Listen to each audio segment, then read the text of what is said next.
이 새벽을 주님과 2부 돌아왔습니다. 매주 월요일 이 시간에는 남가주 기쁨의 교회 이황영 목사님의 말씀 먼저 보내드립니다. 오늘은 이사야 30장 18절에서 26절까지의 말씀을 본문으로 기다림이란 제목의 말씀 전해주시겠습니다. 그러나 여호와께서 기다리시나니 이는 너희에게 은혜를 베풀려 하심이요 일어나시리니 이는 너희를 긍휼히 여기려 하심이라. 대저 여호와는 정의의 하나님이심이라. 그를 기다리는 자마다 복이 있도다. 아멘. 우리 스크린은 다음 화면을 좀 비춰주시고요. 이 말씀을 다시 한번 보죠. 이 말씀에 여러분 은혜와 긍휼이라는 두 단어가 눈에 이렇게 좀 더 현저하게 들어옵니다. 하나님께서 기다리신다. 사람만 기다리는 것이 아니다. 하나님은 무엇을 기다리시나? 은혜와 긍휼을 베풀어 주시려고 기다리신다.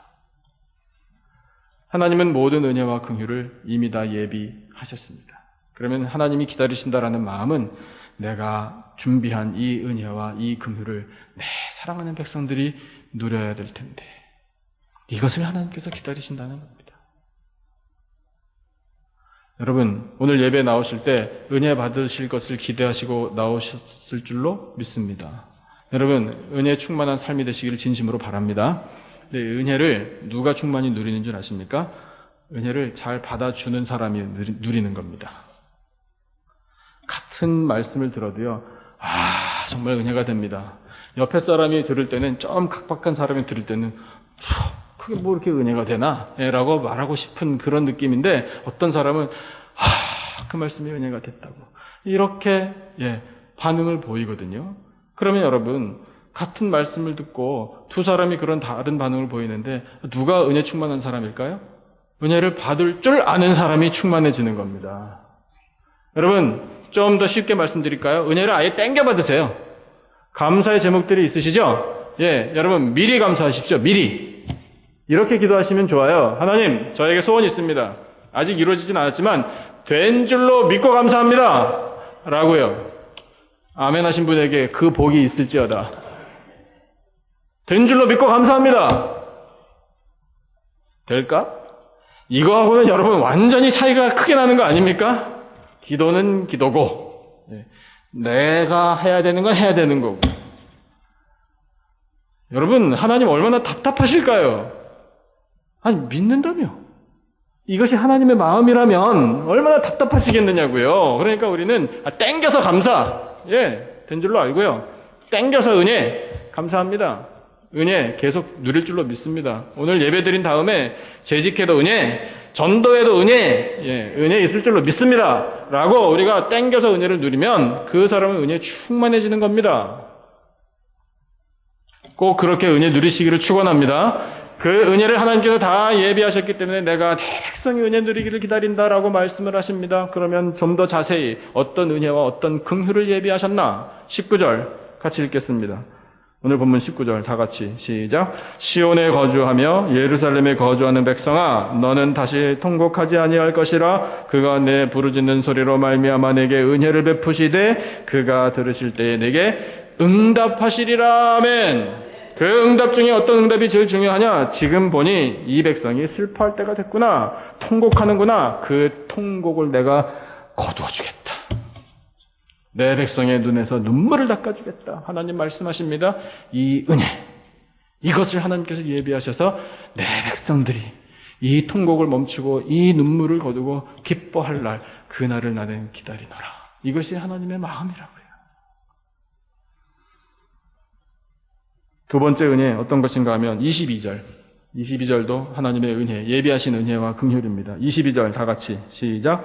또 너희가 너희 조각한 우상에 입힌 은과 부어 만든 우상에 올린 금을 더럽게 하여 불결한 물건을 던짐같이 던지며 이르기를 나가라 하리라. 아멘. 두 번째 하나님께서 예비하신 은혜는 뭐냐면 모든 우상들을 너희들 손으로 다 없애버릴 것이다.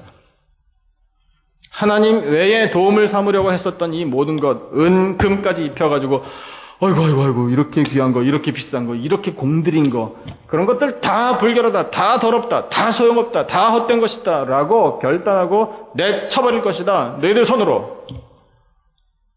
이것이 하나님의 은혜입니다. 그 은혜를 하나님께서 예비하셔서 내 백성이 이 은혜를 누릴 때를 나는 기다린다라고 하나님께서 말씀하십니다. 세 번째 은혜가 있습니다. 23절입니다. 계속되는 은혜의 말씀 같이 읽겠습니다. 23절 시작. 내가 땅에 뿌린 종자에 주께서 비를 주사 땅이 먹을 것을 내며 곡식이 풍성하고 기름지게 하실 것이며 그날에 내 가축이 광활한 목장에서 먹을 것이요. 아멘. 여러분, 이 말씀을 대하시니까 기분이 어떠세요? 하나님 말씀을 기분으로 대한다는 건 좀 어폐가 있지만 기분이 어떠세요? 느낌이 좋습니까? 좋으신 줄로 믿습니다. 여러분, 하나님의 약속이 뭡니까? 풍성케 해주겠다. 잘 먹고 살게 해주겠다. 여러분, 이 약속을 확신하시기를 축원합니다. 믿는 사람이 복을 누린다니까요. 좋은 말씀이네요. 이러고 지나가면 내 것이 안 됩니다. 그러나 하나님, 이 말씀은 바로 저를 향한 약속인 줄로 믿습니다. 저를 위하여 예비하신 은혜인 줄로 믿습니다. 하나님 말씀은 반드시 성취될 줄로 믿습니다. 이루어진 줄로 믿고 감사합니다. 여러분, 그렇게 약속도 땡겨서 받고 은혜도 당겨서 받고 믿음도 감사도 다 땡겨서 하면 여러분, 그거 다른 데로 가지 않습니다. 다 내 것이 됩니다. 또 아멘 하신 분에게만 은혜가 임하기를 원한다고 말씀드리면 목사님 너무하시네 이러시겠죠? 침묵으로 마음속으로 아멘 하신 분에게도 같은 은혜가 임하시기를 축원합니다. 마지막으로 또 한 가지 하나님께서 강조하시는 은혜 26절을 같이 한번 읽겠습니다. 시작. 여호와께서 자기 백성의 상처를 싸매시며 그들의 맞은 자리를 고치시는 날에는 달빛은 햇빛 같겠고 햇빛은 7배가 되어 7날의 빛과 같으리라. 아멘. 의로운 해가 떠올라. 누구에게? 여호와를 경외하는 자에게 의로운 해가 떠올라. 무슨 광선? 치료하는 광선을 바라리니. 말씀하시잖아요. 햇빛이 마치 7배나 더 환한 것처럼 그렇게 느껴질 정도로 이 치료하는 햇빛을 내 백성에게 보내서 상처를 싸매주신다고요. 상처 받으셨습니까? 여러분, 세상에서 상처 받지 마시기를 축원합니다. 계속 말씀드리지만 상처는 왜 받는 줄 아십니까? 내가 상처 받았다라고 생각하고 말하기 때문에 그게 상처가 되는 겁니다. 그러면 어떤 사람이 상처를 안 받을까요? 마음이 단단한 사람이 상처를 안 받는 거죠. 그렇다고 완악한 사람이 되자는 것이 아니라 그 마음에 은혜가 철철철철 넘쳐서 상처가 그 사이로 비집고 들어가지 못할 만큼 충만한 사람은 상처를 안 받는 겁니다. 여러분, 해석이 은혜라고 말씀드린 적이 기억나세요? 해석을 은혜롭게 하면은 그것이 다 은혜인 줄로 믿습니다. 한 가지 이야기를 해드릴게요. 감사의 계절이기도 하니까. 아이보리 비누라는 비누를 아시죠? 그 아이보리 비누의 특징이 있습니다. 물에 뜹니다. 완전하게 이렇게 무슨 거품처럼 뜨는 건 아니지만 그것이 물에 뜨는 비누랍니다. 그런데 그 물에 뜨는 비누가 어떻게 해서 만들어졌는가? 그 비누 회사 사장이 사실은 아주 단단해서 빨리 닳지 않는 비누를 만들려고 공장의 직원들에게 그렇게 지시를 내렸는데 불량품이 나왔습니다. 불량품이 나와가지고 비누가 물에 집어넣었더니 부르륵 떴답니다. 그래서 사장이 기겁을 하고 세상에 이걸 비누라고 만들었냐고 와가지고 직원들은 막 호통을 치고 화가 나고 다시 납품했던 거 되돌려 와서 손에 막 심하게 입었는데 기도하다가 하나님께서 지혜를 주셨답니다. 어떤 지혜? 뜨는 비누로 한번 걸어봐. 뜨는 비누로 한번 승부를 걸어봐. 이런 지혜를 주셨더랍니다.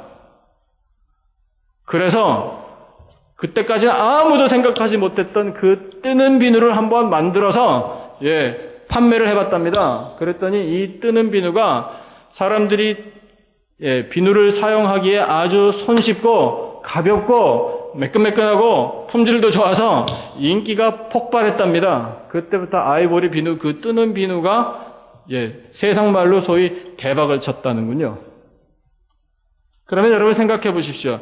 이걸 비누라고 만들어? 이렇게 말할 만한 상황인데 거기서 생각을 바꾸어 이것도 하나님의 은혜로 혹시 무언가 예비된 것이 있을까? 라는 의문만 품어도 여러분 하나님께서 길을 열어주신다고요.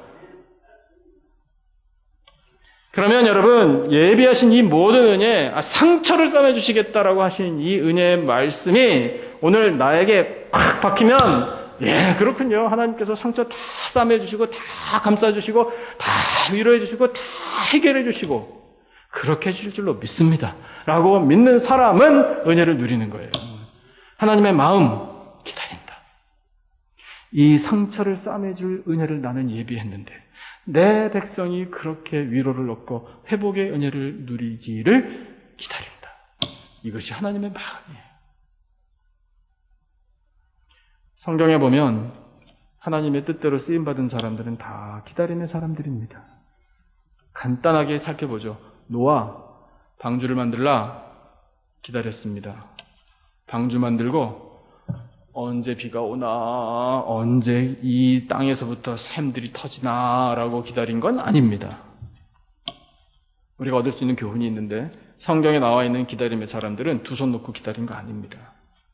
감나무 밑에서 감 떨어져라 해가지고 그렇게 그냥 무의미하게 시간 보내면서 기다린 거 아닙니다. 능동적으로 기다렸습니다. 그것을 우리가 깨달아야 합니다. 그냥 단순한 기다림이 아니라는 것. 노아는 방주도 만들고요. 그것도 산꼭대기에서, 그리고 만나는 사람들에게 메시지를 전했습니다. 하나님께서 노하셔서 심판이 있을 거라고요. 아무도 진심으로 듣지 않았습니다. 그러나 노아는 전했습니다. 그들이 듣든지 아니 듣든지 전했습니다. 그러느라고 노아의 기다림의 시간은 바빴습니다. 아브라함 기다렸습니다. 내 씨를 통해서 큰 민족을 이루겠다. 75세 약속받았습니다. 그리고 100세의 아들 얻었습니다. 무려 25년을 기다렸습니다. 그런데 여러분, 그런 하나님의 사람들이 기다리면서 그 하나님의 약속을 놓치지 않는 것을 바라볼 때 우리가 반성해야 할 일이 있습니다. 왜냐? 우리는 조급하거든요. 하나님, 이것을 제가 필요로 하는 거 하나님 아시죠? 그러면 그때 이미 다 이루어져 있어야 됩니다. 그것이 우리의 조급함이에요. 그런데 하나님께서는 우리에게 필요에 따라서 좀 기다려, 이렇게 말씀하신다고요. 근데 좀이 아브라함에게는 25년이 됐어요. 옛날에는 오래 살았잖아요. 25년 눈 깜짝할 새 아닙니까? 천만에요. 25년도 굉장히 긴 시간입니다. 75세 아브라함 노인이었습니다. 지금이나 그때나 똑같습니다. 75세 할아버지가 100세 더 꼬부랑 할아버지 될 때까지 하나님의 약속은 분명히 주어졌는데 그것도 한 번도 아니고 영거포 하나님께서 약속을 주셨는데 언제 이루어지는 것이지? 라는 답답한 마음을 가질 만한 상황이었습니다. 그런데도 불구하고 아브라함은 기다렸습니다. 기다리면서 무엇을 했나? 제단을 쌓았습니다. 그리고 여기저기 옮겨가 다니면서 삶의 지경을 넓혔습니다. 가나안 땅, 아브라함의 후손들이, 하나님의 백성들이 살아야 할 땅을 현지 답사했습니다. 아브라함 기다리면서 바빴습니다. 요셉으로 건너가 보죠. 요셉은 꿈을 받았습니다. 그 꿈이 뭔지도 몰랐습니다. 청소년 시기에 받았으니까. 17살짜리가 알면 뭘 얼마나 알겠습니까? 13년을 기다렸습니다. 편안하게요, 천만에 억울하게 종살이 하면서 감옥살이 하면서 13년을 기다렸습니다. 하나님이 나에게 주신 그 원대한 꿈은 언제 이루어지나 궁금하게 생각했겠죠. 13년을 억울하게 그렇게 종노릇하면서 감옥살이 하면서, 그런데 요셉은 정말 바빴습니다. 왜 바빴나? 그 안에서 세계 경영을 배웠습니다. 인간 경영을 배웠고요. 그래서 결국에는 그 꿈이 성취돼서 출세했습니다. 이것이 결론이 아니잖아요. 요셉의 출세한 게 뭐 그렇게 대단하다고요. 왜 하나님께서 그렇게 높은 자리에 이르게 하셨나? 그걸 우리가 알아야죠. 쓰임받기 위해서 어떻게 많은 사람들을 그 기아로부터, 그 기근으로부터 구원하는 일을 하도록 요셉을 하나님께서 그렇게 써주셨지 않습니까? 그때까지 요셉은 억울한 상황 속에서도 기다렸던 겁니다. 모세도 기다렸습니다. 왕궁에서부터 도망쳐서 광야 생활하는 동안에 외로웠습니다. 그리고 신세 한탄을 했을지 모릅니다. 모세가 좀 우울한 사람입니다. 부정적인 사람이고요. 그런데 나이 80세 노인이 됐을 때 하나님께서 부르셨습니다. 부르셨을 때까지 모세는 기다렸다라고 말하기는 좀 어렵죠. 왜요? 모세는 그 미디안 광야에서 양을 치면서 40년 동안 하나님께서 나를 언젠간 부르시겠지라는 기대감을 갖지 않았기 때문에. 그런데 그럼에도 불구하고 하나님께서는 그 모세의 마음을 기다림으로 만져주셨고 그 기다림의 결과를 보게 하셨다라는 사실이 성경에 기록되어 있습니다. 일단은 모세가 부르심을 받았을 때 무려 5번이나 하나님 앞에 거부했다라는 사실을 우리는 알고 있습니다. 하나님, 제가 누구를 만났다고 할까요? 하나님, 제가 어디서 그 메시지를 받았다고 가서 말해야 됩니까? 저는 누구라고 얘기해야 됩니까? 하나님, 저는 이 혀가 둔하고 뻣뻣해서 말을 잘 못합니다. 마지막에 5번째 거부할 때 하나님, 아무리 생각해도 안 되겠습니다. 주여, 보낼 만한 자를 보내셔서 이렇게 결론 맺었더니 하나님께서 화를 내셨다라고 기록되어 있습니다. 화내실만 하지요? 벼락 맞아 죽지 않은 게 다행이라고 저는 생각합니다. 그 순간에. 그런데 모세가 그렇게 거부하고 계속해서 거부하는 것을 볼 때 기다린 건 아니구나. 자발적으로. 하지만 하나님께서는 그 40년 동안 모세를 기다림 속에서 키워주셨다라는 사실이 언제 드러났는가? 광야에서 40년 동안 훈련받을 때. 광야 생활에 관한 전문가로 하나님께서 모세를 키워주신 겁니다. 그러니까 모세는 이스라엘 백성들을 이끌고 여러분 장정만 60만인데 훈련 안 된 장정들. 그러니까 군대 갈 나이에는 해당되지만 한 번도 훈련받지 못한 오합지졸. 그리고 고집은 하도 세서 걸핏하면 애굽으로 돌아가야 되겠다고. 그리고 배고플 때 우리 옛날에 애굽에서는 배불리 고기를 갖은 양념 다 쳐서 그것도 공짜로 실컷 먹었었는데라고 거짓말을 늘어놓는 사람들. 물이 없다고 목마르다고 돌아가자고 또 그다음에 모세 아론을 제거해버리고 새로운 지도자를 세워서 애굽으로 돌아가자라고 말하는 이 대책 없는 인간들을 이끌고 그 광야를 40일도 아니요 4년도 아니요 40년을 이리저리 끌고 다니는 일을 모세는 감당할 수 있었습니다. 어떻게 해요? 40년 동안 훈련받았기 때문에. 자기도 알지 못하는 그 기다림 속에서 훈련이 된 거예요. 그러니 여러분, 기다림의 시간이 얼마나 중요합니까? 다윗 한 사람만 더 생각해 볼게요. 사무엘 선지자로 말미암아 네가 왕이야. 하나님은 사울 왕을 버리셨어. 네가 새 왕이다라는 그 기름 부으심을 받은 다음에 무려 7년 동안 쫓겨다녔습니다. 왕이라면서요. 그 왕 노릇하게 뭔가 일이 되어야 되잖아요. 근데 7년을 그것도 편안하게 기다린 것이 아니라 가서 왕이 될 수업을 받아라 이런 것도 아니고 사울 왕의 그 칼을 피해서 7년을 쫓겨다니고 남의 나라 가가지고 또 미친 사람 노릇까지 하면서 그렇게 시간을 보내니 얼마나 답답했겠습니까? 그런데 그 7년의 기다림의 시간이 헛되지 않았다라는 사실을 하나님께서 보여주십니다. 그 7년 동안 다윗이 훈련을 받았잖아요. 뭘요? 사람을 어떻게 다루나? 나를 추종하고 나를 후원하는 사람을 어떻게 계속 격려하나? 그리고 블레셋과의 전쟁은 어디에서 어떻게 치러야 잘 승리할 수 있나? 그것을 아예 블레셋까지 들어가서 다 확인하고 올 수 있도록 하나님께서 해주셨습니다. 그때는 막상 몰랐겠죠? 그런데 그 기다림의 세월이 결국에는 빛을 발하게 해주신 겁니다. 여러분, 성경에 나온 이 기다림의 사람들은 다 능동적으로 자기가 원했든 원치 않았든 간에 그렇게 능동적으로 시간을 보내면서 준비된 사람들이 되었고 결국에는 하나님 뜻대로 쓰임을 받았습니다. 예수님은 세상에 이미 한 번 오셨습니다. 그 오신 날이 워낙 귀하고 영광되기에 우리는 또 크리스마스를 기다리면서 기뻐하고 경배합니다.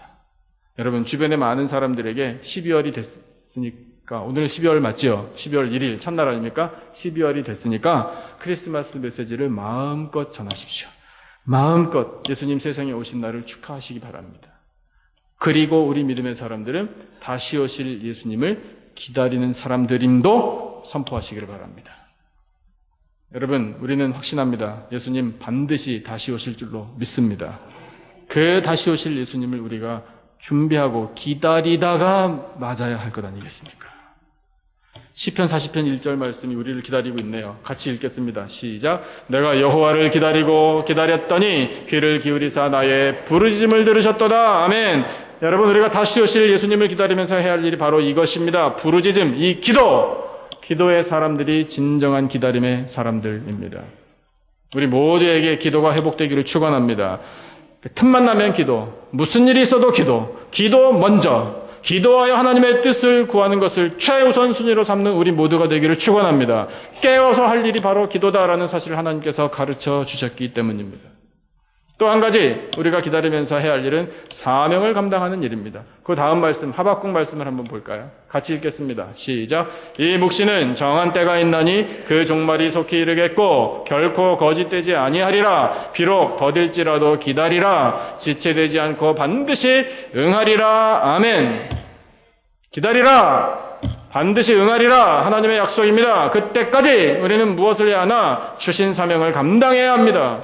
여러분, 우리 교회라는 이 믿음의 공동체는 주님의 몸입니다. 주님의 몸을 이루는 우리 한 사람 한 사람은 다 지체들인 줄로 믿습니다. 그렇다면 왜 지체라고 표현하셨나?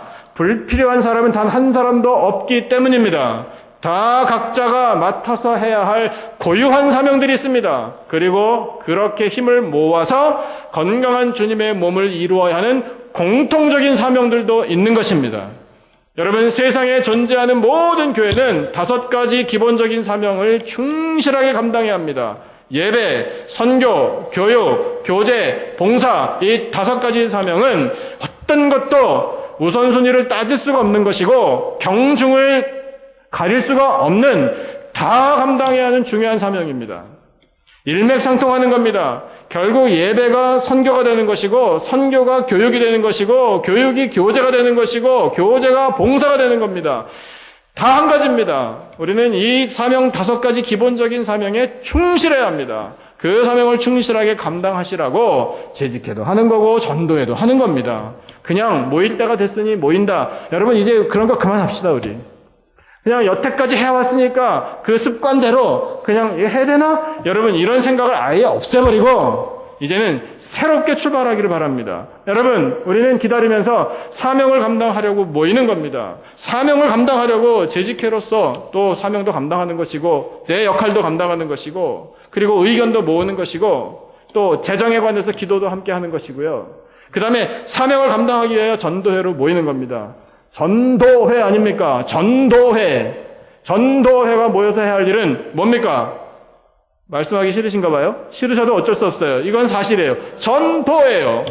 전도하시라고 전도회로 모이는 거 아니겠습니까? 그러면 여러분, 사업계획 4시에 모여서 하시겠죠? 무슨 사업계획을 하시렵니까? 전도의 사업계획을 하시는 겁니다. 2014년에는 어떻게 전도의 사명을 감당할 것인가? 우리 전도회가.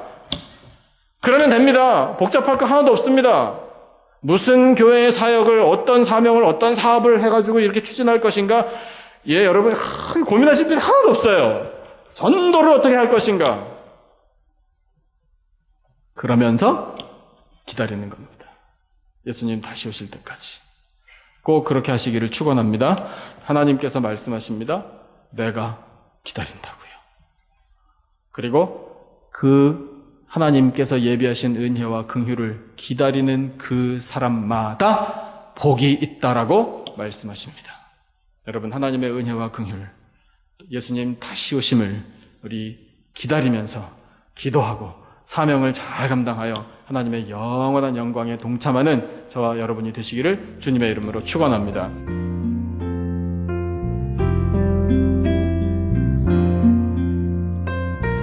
지금까지 남가주 기쁨의 교회 이황영 목사님께서 기다림이란 제목의 말씀 전해주셨습니다. 남가주 기쁨의 교회는 25,500 사우스 벌몬 애비뉴 하버시티에 위치하고 있습니다. 신앙상담이나 교회에 대해서 좀 더 자세히 알기 원하시는 분은 전화 310-326-0300 310지역 326-0300 남가주 기쁨의 교회로 연락 주시기 바랍니다.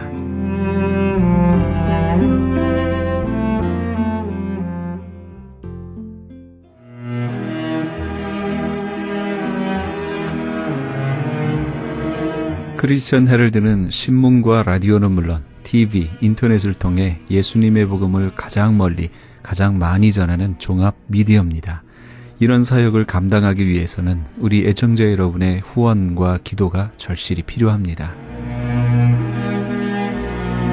예수님이 우리에게 맡겨주신 이 지상사역에 함께 동참하시지 않으시겠습니까? 내가 너희에게 분부한 모든 것을 가르쳐 지키게 하라 말씀하신 우리 예수님의 지상명령에 함께 동참하시기 원하시는 분은 전화 213-353-0777 213지역 353-0777번으로 전화 주시면 자세히 안내해 드리겠습니다.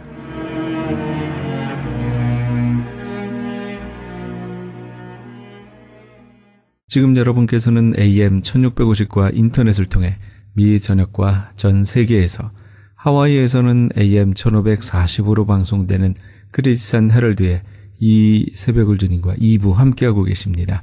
방송 시간과 설교 편성표는 크리스찬 헤럴드 신문 주간 편성표나 홈페이지 cheraldus.com에서 확인하실 수 있습니다. 계속해서 안디옥 장로교회 지윤성 목사님의 말씀 보내드립니다. 오늘은 사도행전 13장 1절에서 3절까지의 말씀을 본문으로 안디옥 교회의 모범이란 제목의 말씀 전해주시겠습니다.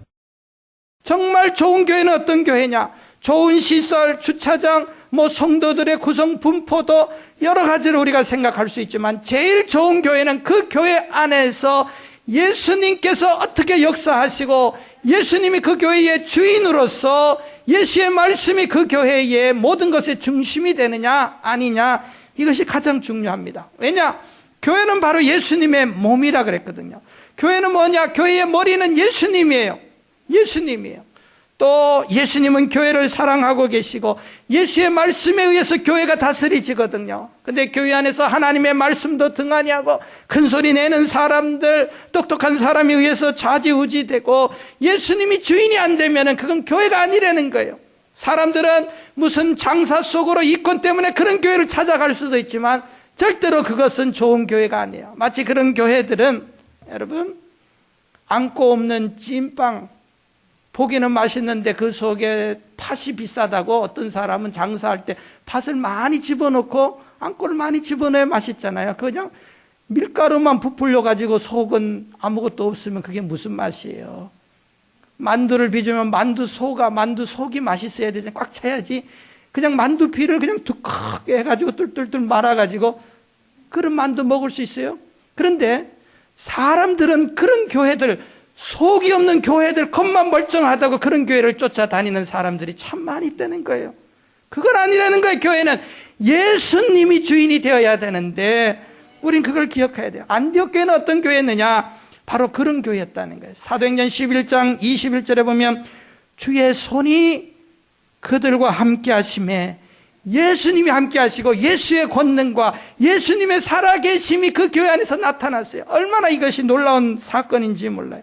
정말 우리가 신경을 써야 되는 것은 어떻게 해서라도 우리 교회 안에는 예수님이 중심이 되고 예수님이 살아계시고 예수님만 전해야 되고 예수님을 자랑해야 되고, 정말 우리가 그런 교회 만들어 가야 돼요. 이게 안디옥 교회였다는 거예요. 그러니까 예수님이 중심이 되니까 사람들이 예수님을 만나려고 교회로 모이는 거예요. 그래가지고 안디옥 교회가 많은 사람들이 주께로 돌아왔다, 예수님께로 돌아왔다 그랬잖아요. 왜 그렇습니까? 예수님을 전했으니까 예수님 말씀 듣고 돌아왔다. 바로 그거예요. 그렇기 때문에 좋은 교회는 주님 중심이에요. 예수님이 중심이에요. 예수님 머리 돼야 되고 예수님이 드러나야 돼요. 사람 드러나면 안 돼요. 사람 쫓아서 이리저리 우르르르 하는 거, 이거 아니에요. 예수님 때문에 가야 돼요. 예수님 때문에. 그게 교회입니다. 그게 교회예요. 오늘날 잘못된 이 행태들 다 고쳐야 돼요. 예수님이 중심이야 돼요. 이런 교회가 안디옥 교회였어요. 두 번째로 안디옥 교회는 어떤 교회였느냐? 하나 되는 교회였어요. 하나 되는 교회. 그리스도 안에서 하나 되는 교회가 안디옥 교회였습니다. 우리 오늘 본문에 보면은 안디옥 교회의 지도자들 5명을 소개하는데 이 5명의 이름을 보면 매우 다양한 사람들이 있어요. 안디옥 교회에 목회자가 있었습니다. 그분이 누구였는가 하면은 바로 바나바였어요. 안디옥 교회에 선지자들과 교사들이 있으니 1절에 보니까 바나바, 이런 바나바가 있었고, 니게르라 하는 시므온, 구레네 사람 루기오와 분봉왕 헤롯의 젖동생 마나인가 및 사울이라. 우리가 잘 아는 대로 바나바는 사도행전 4장 36절 이하에 보면은 바나바는 착한 사람이요 성령이 충만하여서 교회에 인정을 받았고 성도들이 그를 존경했던 교회의 리더였습니다. 그가 재산이 많은데 자기 밭을 팔아다가 가난한 자들을 위해서 주고 주의 일에 헌신했던 사람이 바나바였어요. 이 이방 지역에 교회가 세워졌다고 하는 소식을 예루살렘 교회가 듣고 베드로가 또 그 요한이 교회 지도자들이 안디옥에 좋은 목회자를 보내야 되는데 누굴 보낼까 생각하다가 바나바를 보냈어요. 바나바를. 그래갖고 바나바가 와서 목회를 하기 시작했어요. 바나바 얼마나 훌륭한 사람이에요. 그런데 또 거기에는 사울, 마지막에 보면 바울도 같이 바나바를 도와서 협력했는데 이 두 분은 잘 아는데 그 다음 분은 우리가 잘 몰라요. 시므온, 루기오 이런 사람이 있었는데 누군지는 잘 모르는데 그 사람의 고향을 기록합니다. 니게르라고 하는 거는 흑인을 말하는 거예요. 흑인, 니그로 흑인. 그 다음에 구레네는 아프리카, 남아프리카, 북아프리카 지역을 지금 말하는 거예요. 그러니까 이분들은 흑인이었어요. 흑인이었고 그 다음에 또 누구를 말씀합니까? 헤로당의 젖동생 마나엔이라고 하는 사람은 유태인이었는데 헤로당의 절친한 친구였어요. 지금 어렸을 때부터 같이 자랐던 귀족이었단 말이야. 이런 사람. 자, 우리가 이것을 통해서 뭘 알 수가 있는가 하면은 이 안디옥 교회, 성경에서 지금 이걸 말하는 거예요. 이 요지를 가르쳐 주고요. 다양한 사람들이 모였다는 거예요. 어떻게 다양했느냐? 인종이 달랐어요. 흑인도 있었고, 백인도 있었고, 우리 같은 이런 약간 중간 황인색도 있었다는 거예요. 근데 이 사람들이 하나가 되었고, 천민들도 있었고, 귀족도 있었단 말이에요. 마나엔 같은 사람은 귀족 아니었습니까? 그러나 또 뭐 아프리카에서 온 사람들이 글쎄 신분은 모르겠지만은 충분히 우리가 그 교회 성도들은 천민이 있을 수 있다고 예상을 할 수가 있어요. 또 정말 중요한 것은 신앙의 색깔이 다 달랐어요. 보수적인 색깔을 가진 사람들이 있었어요. 그 사람이 누굽니까? 바울 같은 사람은 바리새인 아니었어요. 철두철미하게 사상과 생각이 보수적인 사람이었고, 그 다음에 이 안디옥 교회를 처음 세운 사람은 진보적인 사람들이었어요. 성경엔 나와 있지 않지만 머리가 깬 사람이 유대인에게만 복음을 전하다가 이방인들에게도 한번 복음 전해보자.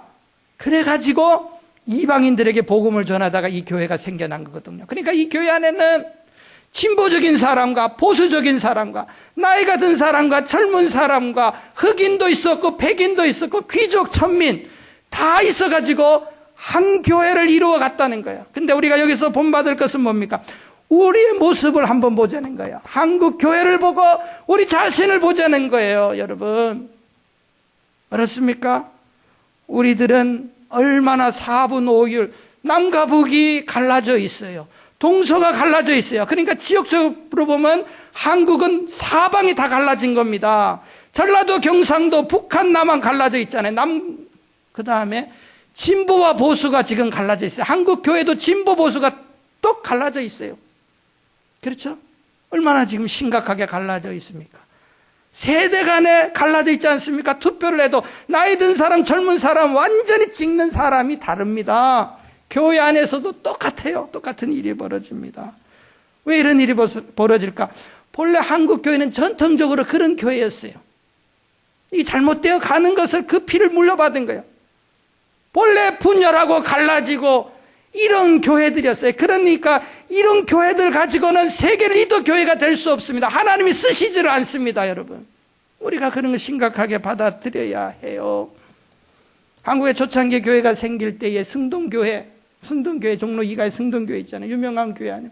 그 교회 지금까지 있는데 그 교회 생겨났는데 그 교회의 또 핵심이 백정 천민들 뭐 박무슨 어떤 사람이 장로가 됐는데 근데 우리가 어떻게 양반들이 천민이 장로하는 데 있을 수 있냐. 그래서 그 교회 뛰쳐나갔고 또 그 옆에다 교회를 세웠습니다. 그게 또 소위 안동교회입니다. 다 100년 넘은 교회들이.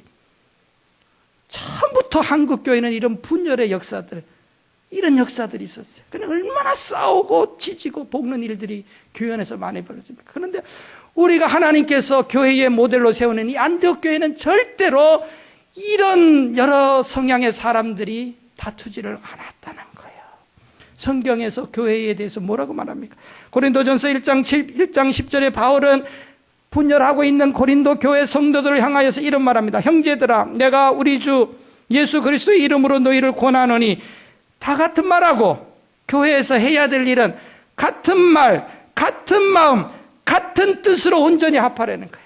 말이 달라. 교인들이 나라에서도 우리 이거 참 한국 정치를 보면은 대통령이 무슨 말하면 장관들은 무조건 그 따라가야 되는데 장관이 딴소리 하고 앉아 있어요.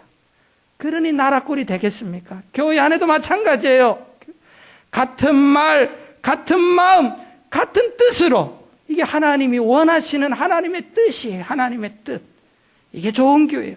에베소서 4장 3절에도 성령이 하나 되게 하신 것을 힘써 지키라 그랬고, 요한복음 17장 21절에 예수님께서 마지막 십자가에 달리기 전에 우리 지상 교회를 향하여 하나님 앞에 간절히 기도하시는 기도문입니다. 다락방에서 기도하시는 기도문인데 17장 21절에 아버지 하나님께 기도합니다. 아버지께서 내 안에 내가 아버지 안에 있는 것 같이 저희도 다 하나가 되어 우리 안에 있게 하사 세상으로 아버지께서 나를 보내신 것을 믿게 하소서. 아버지 저들도 하나 되게 해달라고 예수님이 마지막 기도하시고 십자가 지신 거예요. 예수님의 소원이 이거였는데 세계 교회들은 여러분 보세요. 얼마나 우리가 분열합니까? 여러분 갈랐습니까?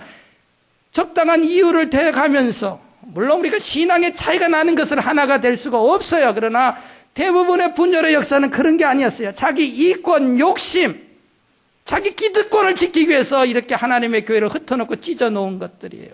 아니에요. 이게 잘못된 거예요. 안디옥 교회는 절대로 이런 교회가 아니었어요. 왜 이렇게 됐습니까? 교회가 하나 되기 위해서 여러분 어떻게 해야 됩니까? 하나 되기 위해서 다양성, 교회 안에도 다양한 분포에서, 여러분들은 잘 모르시겠지만 저는 다 알아요. 이 사람 이 말, 저 사람 저 말. 우리 부목사님들이 노래 한 곡 선곡해도 어떤 사람은 좋다 싫다, 왜 그런 곡 했냐, 어떤 사람은 좋았다 은혜 받았다, 뭐 다 달라요. 다 다를 수밖에 없죠.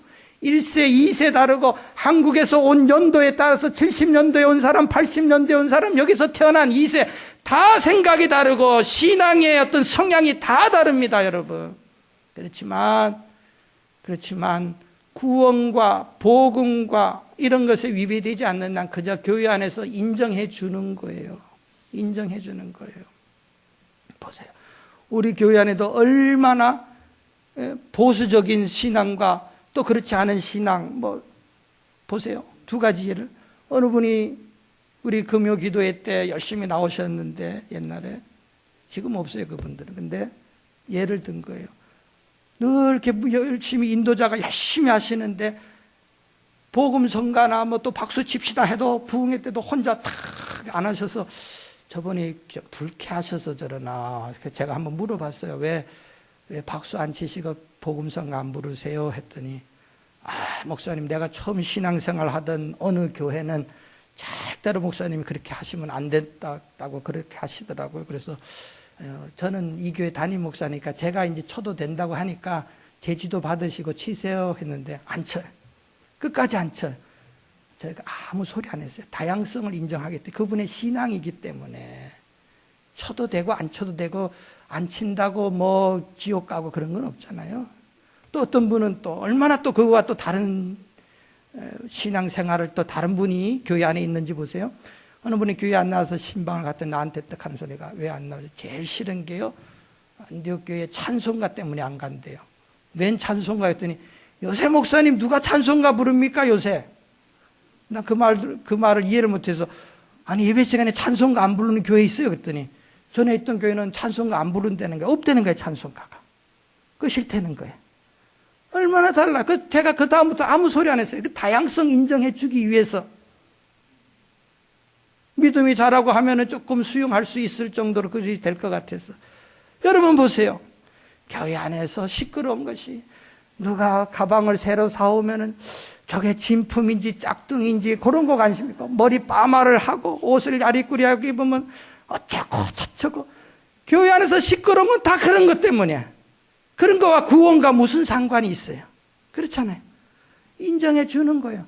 어떤 사람이 진짜 좋은 가방을 들고 왔으면은 좋다.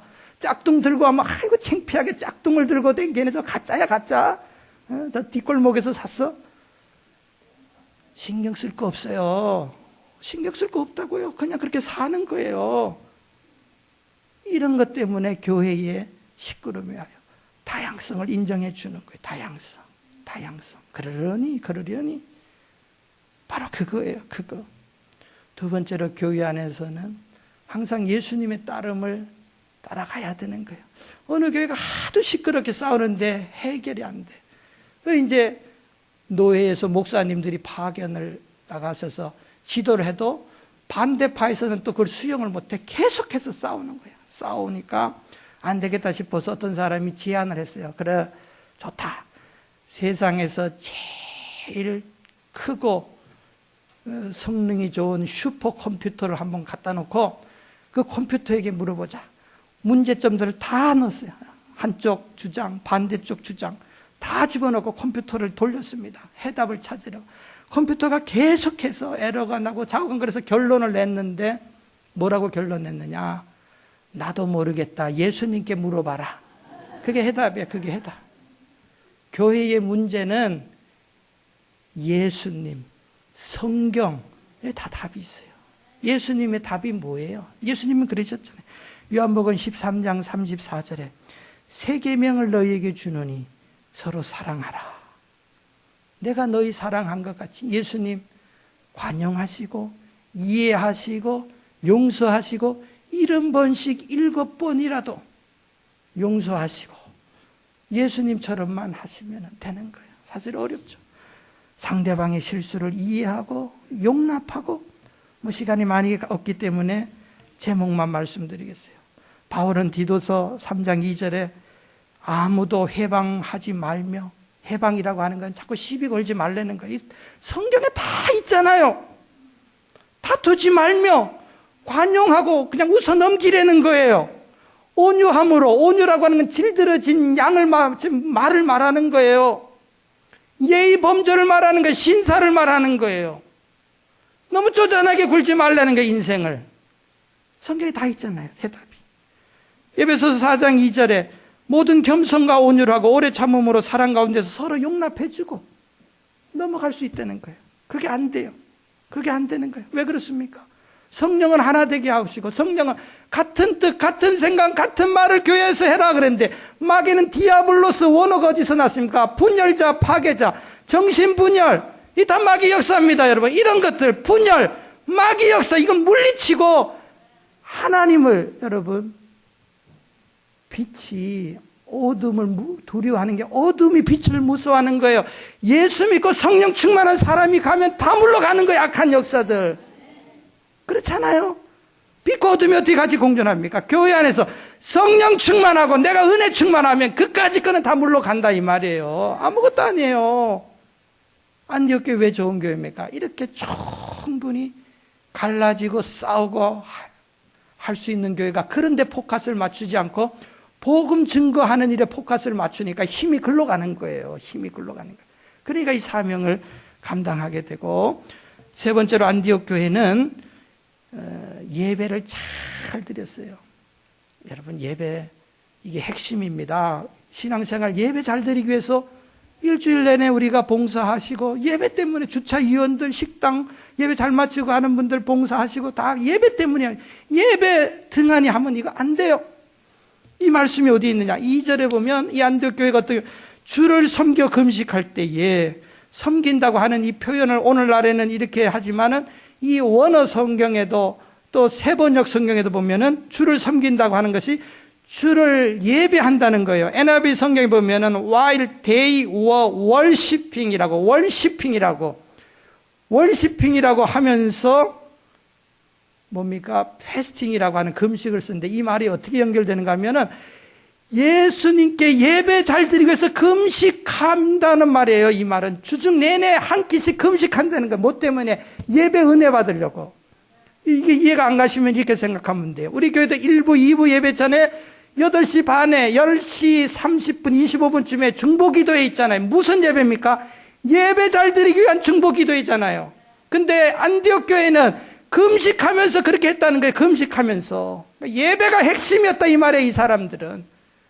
여러분, 예배가 핵심 돼야지 교회 안에서 봉사 뭐 다른 거 예배를 공친다. 이건 안 되는 거예요, 기본이. 물론 이제 연말이 되고 내년도에 제가 다시 한번 여기에 대해서 말하겠지만은 절대로 축복에 오는 통로, 내 신앙이 자라는 통로를 우리가 잘못 짚으면 안 돼요.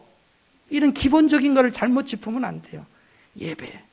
예배가 풍성히 이 교회에 들어졌어요. 그러니까 은혜가 있고 예배를 잘 드리는데 예배를 통해서 하나님의 음성이 감동이 그들에게 왔어요. 금식하면서 예배를 드려보세요. 분명히 내게 주신 하나님의 음성 메시지가 들려올 겁니다, 여러분. 안디옥 교회가 그랬단 말이에요. 전 성도들이 공감을 하고 성령의 음성이 2절 이하에 예배 드리를 위해 금식을 하면서 예배를 드렸는데 그 말이에요. 그 다음 절이, 그 다음에 나오는 내용이 2절 중반절에 성령이 가라사대 내가 불러 시키는 일을 위하여 바나바와 바울을 따로 세우라. 은혜 받았는데 시험에 들 말을 성령님이 하셨어요. 그게 무슨 말인가 하면 교회의 지도자 바나바, 사울을 두 사람을 따로 세우라는 거예요. 따로 세우라는 거는 이제 너희 교회에서 보내라는 거예요. 다른 데로. 교회 이 두 사람이 기둥처럼 유지를 시켰는데 떠나보내라는 거예요. 너희 교회는 이제는. 떠나보낼 수 있습니까? 이 사람들이 없으면 교회가 무너질 것 같은데. 그렇잖아요. 그런데 안디옥 교회 성도들이 뭐 했나 보세요. 3절에 이에 그 소식을, 그 말을 듣고 금식하고 기도하고 또 금식하고 기도했어요. 무엇 때문에 금식했을까요? 인간적인 생각으로는 바울과 바나바를 보내면 안 돼요. 근데 하나님은 보내라고 하니까 자기의 뜻을 죽이기 위해서, 하나님의 뜻을 이루어가기 위해서 금식 기도를 시작을 합니다. 하나님, 도저히 인간의 생각으로 보낼 수 없어요. 보내면 안 돼요. 하나님, 왜 보내라고 하십니까? 그러면서 금식 기도하는가? 왜 금식 기도하는가? 하나님, 내 뜻대로 되게 해주세요. 하나님 뜻 아니에요. 잘못됐어요. 그게 아니고 내 뜻을 꺾도록, 하나님 내가 이해가 안 됩니다. 좀 이해될 수 있도록 내 마음을 변화시켜 주세요 하면서 자기 뜻을 죽이기 위해서 금식 기도를 시작합니다. 이 교회가 하나님 뜻 꺾어버리려고 금식을 대부분 하잖아요. 우리들은 금식 기도 왜 합니까? 땡깡 피우기 위해서 하는 금식도 많이 있잖아요. 사실 표현이 좀 그래서 그렇지, 하나님 주시옵소서, 하나님은 자꾸 다른 데로 원하시는데 우리 그럴 때 있잖아요. 막 그냥 밥 안 먹고 어린아이 투정하듯이. 안디옥 교회 성도들은 자기를 죽이기 위해서 금식 기도를 해요. 하나님의 뜻이 이해가 안 되지만 이해될 수 있도록 하기 위해서. 그래가지고 금식한 후에 딱 두 사람을 안수해서 선교사로 보냅니다. 이것이 이제 바울의, 바나바의 전도 여행이 시작이 돼서 복음이 여기서부터 이제 세계 만방으로 퍼져나가기 시작하는 거예요. 이 교회가 그 일을 했어요. 딱 스탑을 시켜버리면, 안 보냈으면, 자기 뜻이 바울과 바나바가 더 자기 교회에 있어야 될 것이라고 생각해서 보내지 않았으면 하나님의 전도 계획과 선교 계획이 차질을 빚게 될 거예요. 그러나 안디옥 교회는 보냈어요. 차질을 빚으면 하나님께서 안디옥 교회를 쓰지 않고 또 촛대를 옮기십니다. 다른 사람을 통해서, 다른 교회를 통해서 그 일을 하시는데 이 교회가 순종했거든요. 그러니까 이 교회가 모교회가 된 거예요. 모교회가. 그래서 모교회가 순종할 때 끝까지 버티는 겁니다. 예루살렘 교회는 이제 오히려 안디옥 교회의 구제를 받을 정도로 약해지게 돼요. 힘을 잃어버렸어요. 하나님이 누구에게 힘을 실어주느냐? 이와 같이 순종하고 하나님의 뜻을 이루기 위해서 자기를 죽이고 헌신하는 사람들을 통해서 지금까지 하나님이 그 사람들을 쓰신다는 거예요. 여러분, 내 희생 없이 하나님의 일을 할 수 없고, 내 희생 없이 사람 살릴 수 없고, 교회 부흥시킬 수 없어요. 여러분, 그런 사람 희생하고 그런 사람을 통해서 하나님의 역사가 이루어져 가는 거예요. 안디옥 교회가 그랬어요.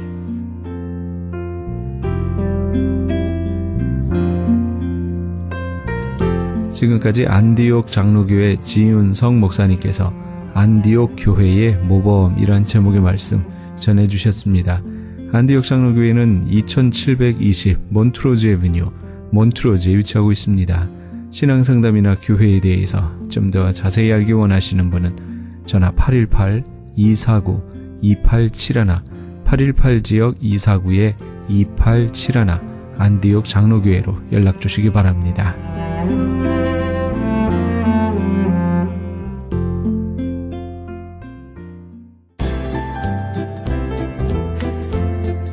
CHB 건강 칼럼. 안녕하세요. 건강 칼럼 67번째 시간입니다. 아주 옛날 중국에 사망오제라고 8명의 훌륭한 왕들이 있었는데 복희, 신농, 헌원이라는 왕들은 끈을 매듭지어 그물을 만듦으로써 사람들에게 고기 잡는 법을 가르쳤고, 나무를 깎아 쟁기를 만들고 나무를 구부려서 자루를 만들어 농사 짓는 법을 가르쳤으며, 배와 수레를 만들어서 전에는 다니지 못한 곳을 다닐 수 있게 하였으며, 또 여러 종류의 풀을 맛보고 약초를 만들어서 백성의 질병을 치료했다고 합니다. 약 100만 종에 이르는 식물 가운데 현재 약초로 사용되고 있는 것은 약 1%라고 하니까 앞으로도 무궁무진한 약초가 질병 치료에 도움이 될 것 같습니다. 감기, 기침, 폐질환, 기관지 천식에는 참가시나무, 곰보배추, 아카시아나무, 야생 복숭아씨, 생강나무, 쌀이나무, 작두콩이 좋고, 간장질환, 간경화, 변비에는 만성초,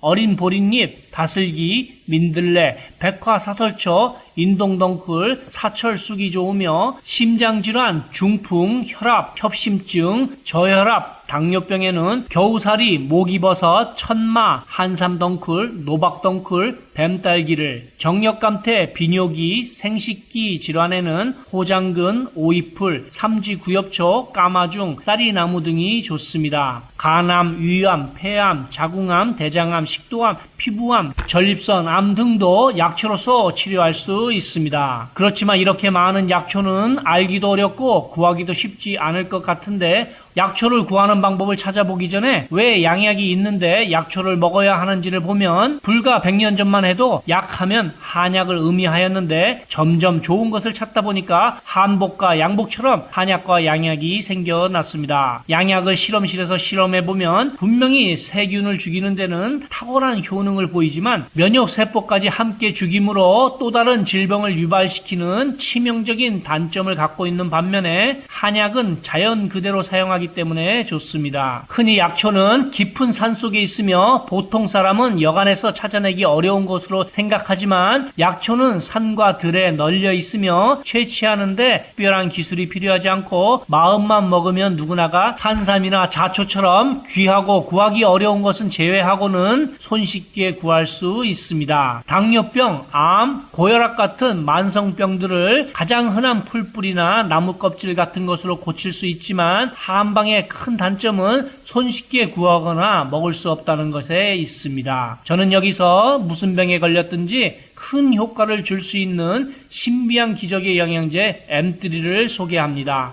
유태인 특수 영양제입니다. 무료 건강 상담과 기적의 영양제 M3에 관한 문의는 213-435-9600번, 213-435-9600입니다. 감사합니다.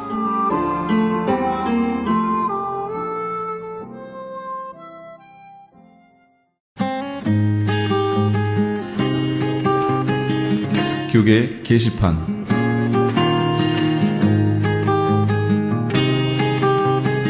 남가주 기독교 교회 협의회에서 제5차 2013 사랑의 쌀 나누기 행사를 합니다.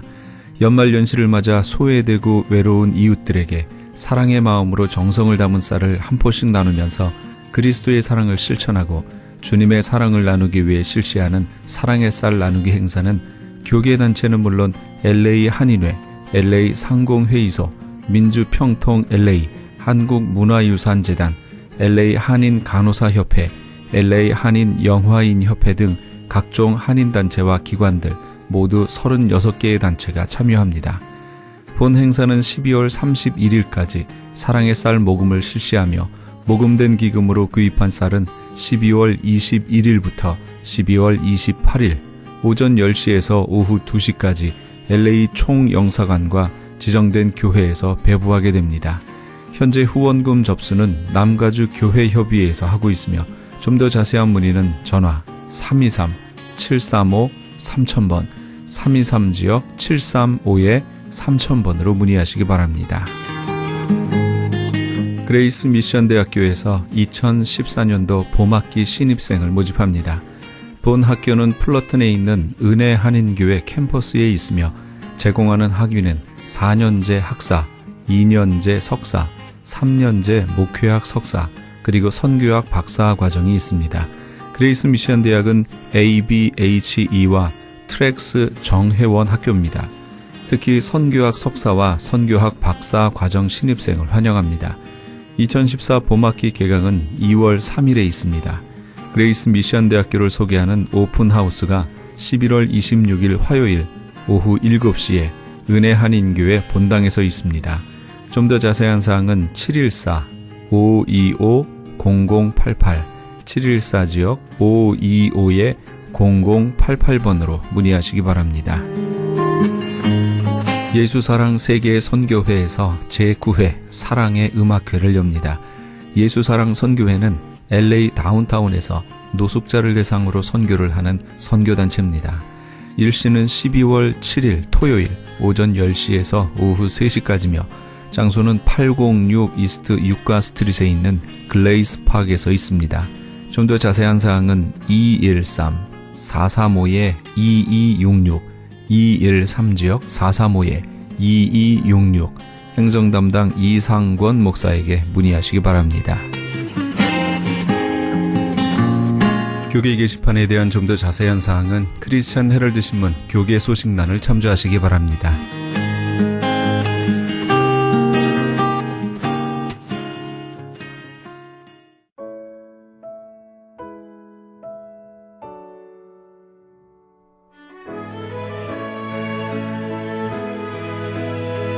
누구든지 스스로 경건하다 생각하며 자기 혀를 제갈먹이지 아니하고 자기 마음을 속이면 이 사람의 경건은 헛것이라. 야고보서 1장 26절 말씀입니다. 우리의 경건함의 모습은 우리의 말하는 습관으로 드러납니다. 아무리 경건의 모양을 가지고 있어도 말이 그것에 따르지 않으면 그 경건은 헛것입니다. 아무리 선한 일을 해도 언어 습관에서 덕을 세우지 못하면 그 선한 일들이 정말 덕으로 드러날 수 있을까요? 우리의 언어 생활에 더욱 힘쓰시는 우리 애청자 여러분 다 되시기 바랍니다. 이 프로그램은 먹는 음이온 TM 포뮬러를 취급하는 효과좋기로 소문난 내처 영양제센터와 이민법을 전문으로 하는 김한주 변호사 사무실에서 도움 주셨습니다. 지금까지 크리스천 헤럴드 방송에서 보내드린 이 새벽을 주님과의 정령철이었습니다. 고맙습니다.